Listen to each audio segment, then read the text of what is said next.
Oggi ricorre una data importante, no? Il 7 giugno del 1970, e quindi sono 50 anni oggi giusti, e dalla prima elezione delle regionali. Quindi il 7 giugno del 1970 si votavano i primi amministratori regionali con la costituzione l'istituzione dell'ente regione. Un anniversario che il Presidente della Repubblica Sergio Mattarella ha celebrato con un messaggio inequivocabile. Il principio di autonomia delle regioni e degli enti locali, ha affermato il Capo dello Stato, è alle fondamenta della costruzione democratica, perché appartiene al campo indivisibile delle libertà e costituisce un regolatore dell'equilibrio costituzionale. Sentite, ci arriva l'autonomia per via DHL, qui, cioè arriverà a 100 all'ora. No, io al di là delle battute ringrazio il Presidente Mattarella per aver voluto consacrare questa giornata.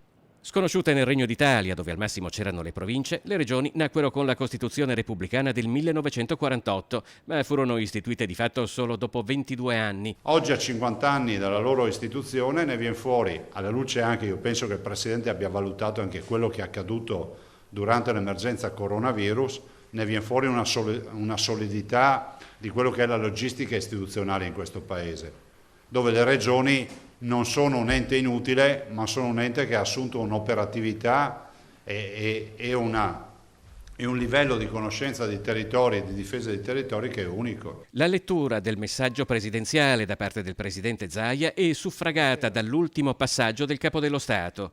La stessa lotta alla pandemia, ha detto Mattarella, ci ha posto di fronte a nuovi interrogativi su come rendere migliore il servizio ai cittadini ed evitare che conflitti e sovrapposizioni tra istituzioni possano creare inefficienze paralizzanti o aprire pericolose fratture nella società. Un riconoscimento che potrebbe essere significativo anche nel cammino verso l'autonomia del Veneto. Io penso che le regioni escano con più vigore da questa partita e anche con un nuovo posizionamento dal punto di vista di architettura istituzionale nazionale. Ho esordito prima dicendo se qualche anno fa si metteva in discussione la loro esistenza, oggi il cittadino sa che in regione penso sia l'unica realtà assieme ai comuni dove i tuoi rappresentanti te li eleggi direttamente, mettendoci il nome sulla scheda.